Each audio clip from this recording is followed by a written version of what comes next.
یہ سارا مینجمنٹ کا جو ایک آپ کا پورا پروگرام بنا ہوا ہے اتنا بڑا کہ اوپر سے لے کے نیچے تک سب مینج کرنا ہے. یہ مجھے سر بتائیں میرے ساتھ کیا لوگوں کو پتا نہیں ہے, یہ لوگ سمجھتے نہیں ہے کہ یہ سب کیا ہو رہا ہے اور یہ کون کر رہا ہے اور کس طرح ہو رہا ہے اور اس کا کیا نتیجہ پہلے سے لکھ کے رکھا ہوا ہے اور یہ سارا ہوگا. یعنی یہ لوگ سمجھتے ہیں کہ ہم سب کی آنکھوں میں دھول پھینک کے اور ہم یہ اچیو کر کے بیٹھ جائیں گے کہ جی ہم نے الیکشن کرا دیے اور بس سب ٹھیک ہو گیا اور اب سب ملک جو ہے پٹری پہ چڑھ گیا اور سب کھاؤ پیو اور عیش کرو اور IMF سے بھی بیوقوف بنا لو اور سب کو کر لو. یہ بالکل سر. سر سر یہ اس طرح نہیں. اس طرح نہیں چلے گا. سر آخری سوال میں یہ کرنا چاہتا ہوں کہ ایک جو ایک فنڈامنٹل سوال ہے نا کہ ملک کو چلانا ہے یا ملک کو بنانا ہے, یہ بہت فنڈامنٹل سوال ہے. اور جو ملک اس وقت زبردست سماجی ناانصافی کا شکار ہے اور اس کو ٹھیک کرنے کے لیے بہت فنڈامنٹل ریسٹرکچرنگ کرنی چاہیے. اور اس کی ابتدا فوج والی تو ریفارم کی میں بات کرتا ہوں. یہ جو ہمارے پروونسز ہیں نا سر 4, یہ سینٹریفیوگل فورس جس کو کہتے ہیں نا, جو ایک طاقت کھینچ کے باہر نکالتی ہے آربٹ سے, یہ فورسز اب چل رہی ہیں ایتھنکلی لنگوسٹکلی لوگوں کو پروونسز کو نکالنے کے لیے. 4 جو آپ کے صوبے, ہمارے جتنے نیبرز ہیں افغانستان ایران دیکھ لیں, 30 40 ان کے صوبے ہیں. ہم جناب 24-25 کروڑ کا ملک, 4 صوبے. نہ ہمارا کوئی لوکل باڈیز ہے, نہ کوئی ایڈمنسٹریٹو فائنینشیل پاورز ان کے پاس ہیں. وہی خاندانی سیاست, وہی فوجی وردی.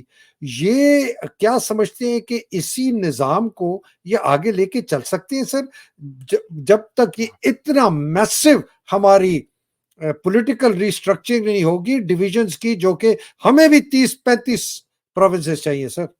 سر بات یہ ہے کہ جو آپ کے لیڈرشپ ہے, جو آپ کی پولیٹیکل لیڈرشپ ہے, جو آپ کی ملٹری لیڈرشپ ہے, جو آپ کی انٹلیکچوئل لیڈرشپ ہے, جو آپ کی ریلیجس لیڈرشپ ہے, وہ سب اپنے ذاتی مفاد اور ذاتی انٹرسٹ سے آگے, ناک سے آگے وہ دیکھنے کے قابل نہیں ہے, نہ دیکھ سکتے ہیں, نہ دیکھ رہے ہیں, نہ کبھی انہوں نے دیکھا ہے.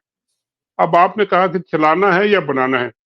بھائی چلائیں گے آپ صحیح طریقے سے سب کو ملا کے بیٹھ کے تو خود بخود ہی چیزیں بننا شروع ہو جائیں گی, ٹھیک ہونا شروع ہو جائیں گے. آپ اگر سوچیں گے اس بات پہ کہ جی ہم نے یہ چیزیں غلطیوں کو ہی پہلے آئیڈینٹیفائی کرنے, آپ ایگری کر لیں کہ جی یہ ہمارے 4 صوبے جو ہیں, جب بھی ہمیں موقع ملے گا ہم سب ان کو 25 صوبوں میں یا 20 صوبوں میں چینج کرنے سے کیا ہوگا جی. آپ کے کیا صوبوں کے فصل ہے, آپ اٹھا کے یا زمینیں اٹھا کے ایک صوبے سے دوسرے صوبے میں دے جائیں گے یا کیا ہوگا؟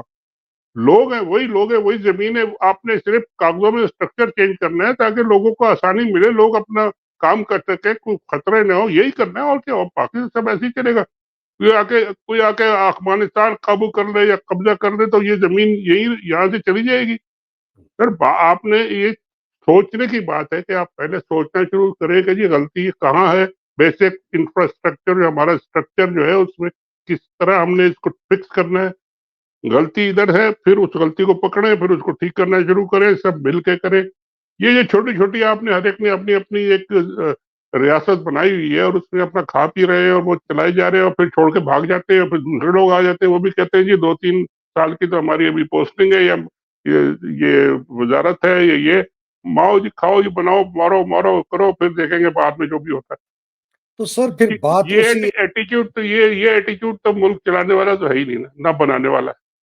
تو سر پھر وہ ایک فنڈامنٹل سوال آ جاتا ہے نا کہ اس کے ریفارم کے درمیان جو سب سے بڑی رکاوٹ ہے وہ افواج پاکستان کی بے لگام بے قابو طاقت اور اس کے آرمی چیف کی بے لگام بے قابو طاقت. اس کو توڑنے کے میری نظر میں 2 ہی طریقے ہیں. یا فوج کے اندر سے کوئی ایسا سپہ سالار نکلے, مجاہد, جس کو ملک کا درد ہو اور وہ اس فوج کو قابو کرے اور اس کے اندر ریفارم لائے. یا پھر سر وہی ہوگا جو ہر نظام میں اور ہر سوسائٹی میں ہوتا ہے کہ پھر لاوا پھٹے گا اور اس کے اندر کوئی بھی نہیں بچے گا. دیکھیں, آپ کہہ رہے ہیں کہ جی اندر سے کوئی نکلے اور اس کو ٹھیک کرنا شروع کرے. اور سر اندر سے کوئی ایسا نکلے گا جب اسے موقع ملے گا اور وہ دیکھے گا کہ جی مجھے اب میں آ گیا ہوں سیٹ میں, تو وہ کہے گا یار میں پتہ نہیں کتنے دن سیٹ میں ہوں, چلو میں بھی اپنے کوئی 2-4 یہی ہوتا رہا ہے ہمیشہ سے، جتنے بھی آپ کے آرمی چیف آئے گئے وہ سارے کے سارے ملک سے باہر چلے جاتے ہیں، اپنا پیسہ ویسا کنٹرول بنا کے باہر جاتے ہیں۔ کوئی نہیں سوچتا کہ جی میں ملک کو ٹھیک کر جاؤں یا فوج کو ٹھیک کر جاؤں یا سسٹم کو ٹھیک کر جاؤں، یہ سوچنے کی صلاحیت ہی نہیں ہے، کیونکہ وہ انہوں نے بنایا ہے ایسے سسٹم۔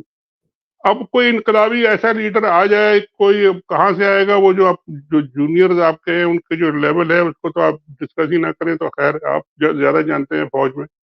مگر یہ کہ آپ کی سیاسی جو لیڈرشپ ہے اس پہ کم از کم اتنی سوچ اور اتنی ویژن ہونا چاہیے، تھنکنگ ہونا چاہیے، ڈیپتھ ہونا چاہیے انٹلیکچوئل کہ جی وہ سوچیں کہ جی ہم مل کے اس ساری چیز کو ٹھیک کرنے کے لیے ہم اکٹھے ہو جائیں، تو کم از کم ایک برابری کا پریشر آ جائے اور ہم ان کے ساتھ مل کے بات کر سکیں۔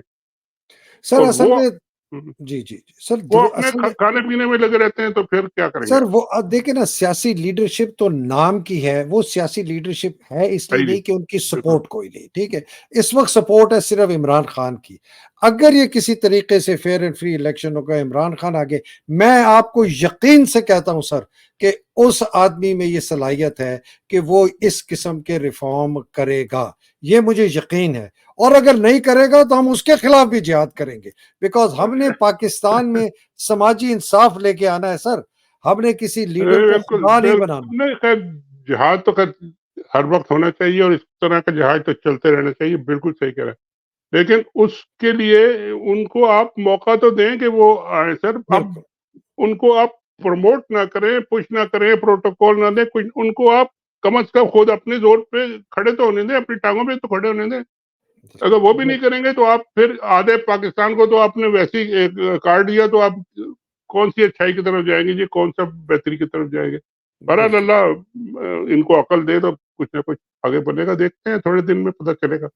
انشاءاللہ سر، بہت شکریہ، بڑی تھینک مہربانی، یو سر، اللہ سبحانہ تعالیٰ آپ کو اپنے حفظ و امان میں رکھے، آپ کے اہل بہت عیال شکریہ کو، آپ سر کے آپ پیاروں کو، پاکستان کو حفظ و امان میں رکھے، حقیقی بہت آزادی کی جو جنگ اور جہاد کر رہے ہیں ان کو حفظ و امان میں رکھے، عمران خان کو رکھے، اور سچے محب وطن لیڈرز کو حفظ و امان میں رکھے، فوج میں سے کوئی مجاہد نکلے جو اس ملک کو اس فری اینڈ فیئر الیکشن کی طرف لے کے جائے، ڈکٹیٹرشپ نہ کرے۔ اور جو بیچارے قید میں ہیں، مصیبت میں ہیں، خواتین ہماری اتنی سر، مطلب تو خون کے آنسو ہوتے ہیں سر ان کے ساتھ کیا ہو رہا ہے، اور جو بیچارے شہید ہو گئے، اللہ سبحانہ تعالیٰ ان کی مشکل آسان کرے۔ اللہ جی سر، بہت پاکستان شکریہ، زندہ باد، تھینک یو۔ پاکستان پائندہ باد، الہی آمین۔ السلام تھینک علیکم، خدا حافظ سر، تھینک